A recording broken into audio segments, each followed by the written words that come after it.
kesempatan yang diberikan kepada kami. Yang kami hormati Ketua dan anggota KPU Kabupaten Bengkulu, Ketua dan anggota Bawaslu Kabupaten Bengkulu, para hadirin, pasangan calon nomor urut 1 dan nomor urut 2, moderator, sehingga hadirin sekalian dan masyarakat Kabupaten Timur Tengah Utara, dimanapun berada yang kami cintai. Adapun beberapa persoalan yang menonjol di daerah ini yang menjadi dasar kerja kami untuk menyusun visi dan program terkait dengan tema debat hari ini yang paradigma membangun KPU dengan semangat emansipasi dan rekonsiliasi.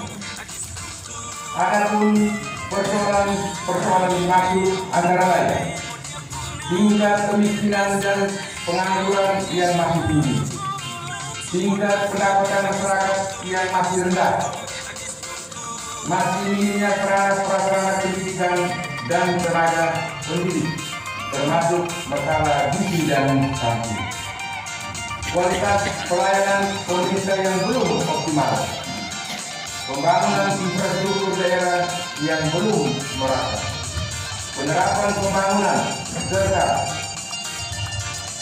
belum berjalan sesuai dengan harapan.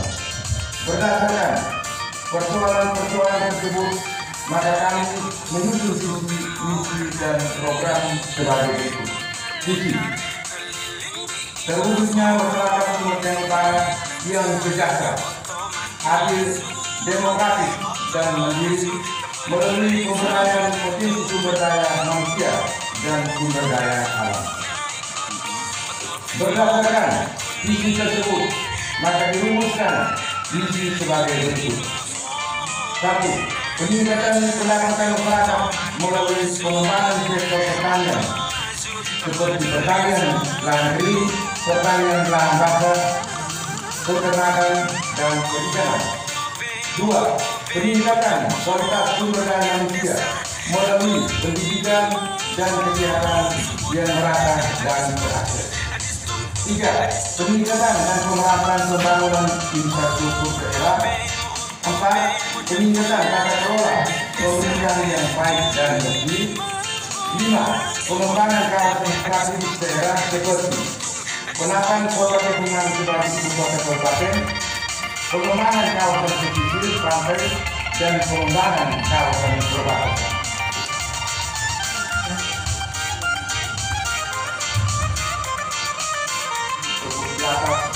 Maka disitulah program-program dan program utama dan program pengembangan. Program utama terdiri dari 10 program, yakni 1. Pengembangan pertanian, yang kedua pengembangan pendidikan, 3. Pengembangan kesehatan, 4. Penyediaan rumah sejahtera, 5. Peningkatan dan pemerataan infrastruktur daerah, 6. Peningkatan kapasitas birokrasi pemerintah daerah, 7. Peningkatan kualitas pelayanan administrasi pemerintah daerah, 8. Pengembangan dan penataan kota Kasemenanjung sebagai ibu kota kabupaten, 9. Pengembangan dan penataan kawasan pesisir pantai utara, dan 10. Pengembangan dan penataan kawasan perbatasan.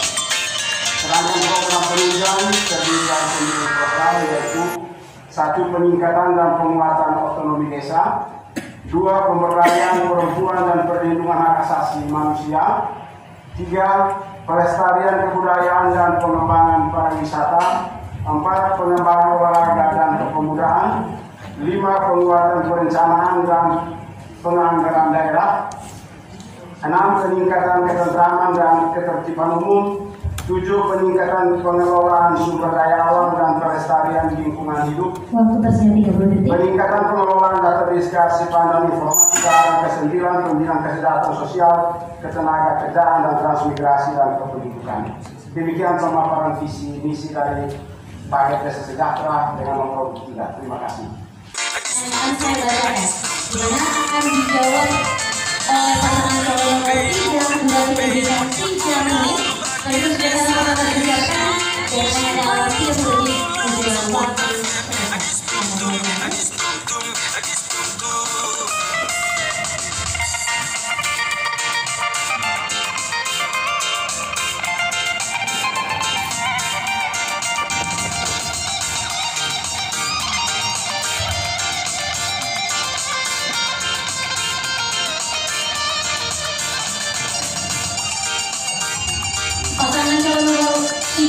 mendapatkan pertanyaan huruf B.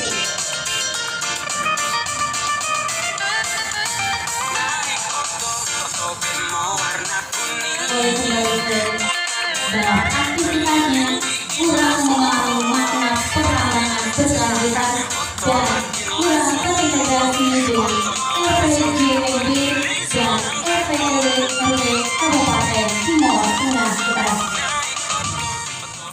Jika Anda berdua terpilih menjadi Bupati dan Wakil Bupati Kabupaten Timor Tengah Utara, langkah optimal apa yang dilakukan dalam menyikapi persoalan ini? Baik, terima kasih.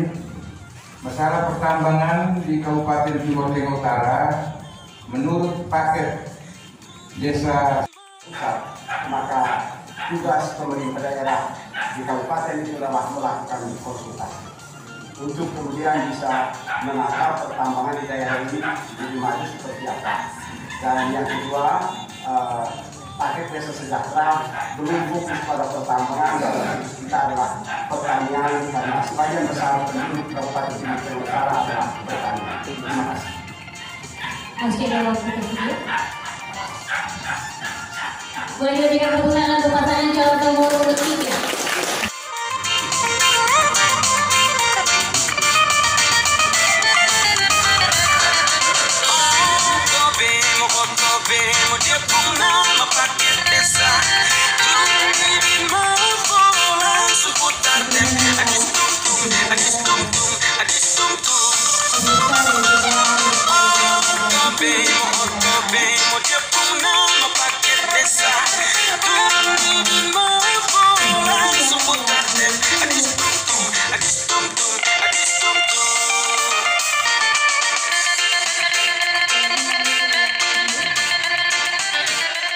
Mohon diperhatikan dengan baik, dan pasangan calon nomor 3 akan menjawab pertanyaan dengan durasi waktu yang kami berikan yang tidak berhitung itu sejak kata pertama diucapkan, dan akan ada alarm 30 detik menjelang waktu selesai.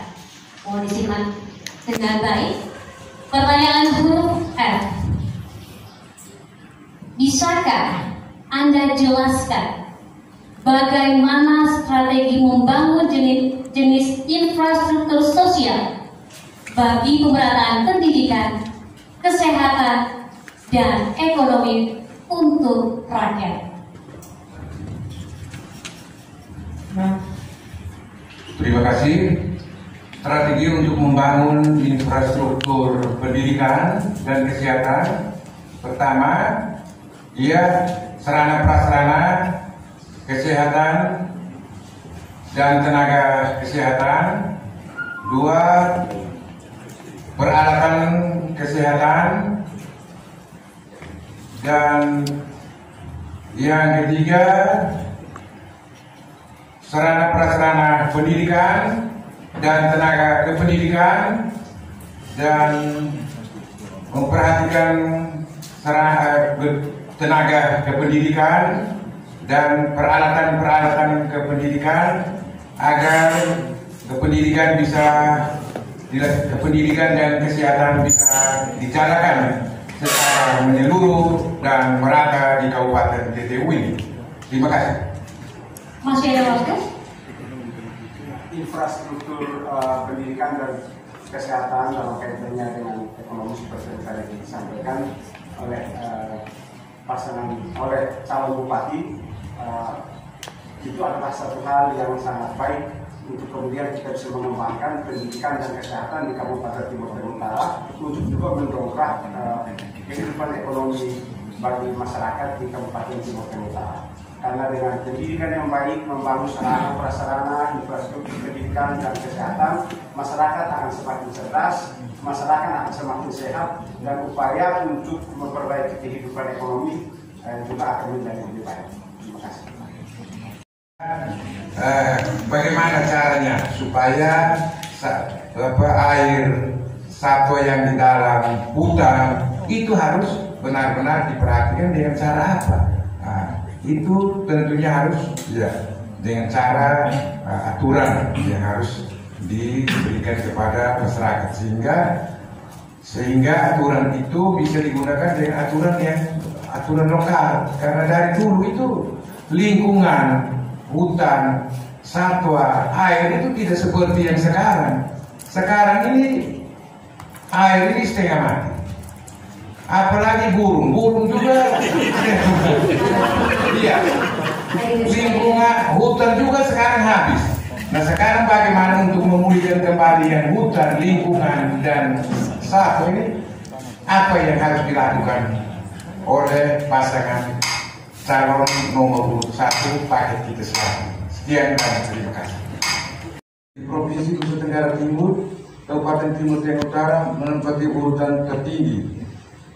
Ibu calon bupati dari paslon nomor 1 selama ini hampir 10 tahun menjabat sebagai ketua tim penggerak PKK Kabupaten JTU, yang salah satu tugas pokok adalah soal kesehatan dan gizi. Selama ini program apa yang sudah dilakukan supaya bisa mengatasi masalah? Faktanya kita menempati urutan tertinggi sehingga patut kita duga bahwa ketua tim penggerak PKK Kabupaten Timur Tengah Utara selama ini kurang lebih 10 tahun nyaris kurang bekerja untuk menyelesaikan masalah ini. Akan datang selanjutnya juga menanggapi apa yang disampaikan oleh pasangan stunting dan kesehatan ini. Selama ini PKK Kabupaten juga sudah banyak berbuat. Intervensinya itu lewat PMT di setiap posyandu. Dan untuk sekarang desa model itu ada di Banfano.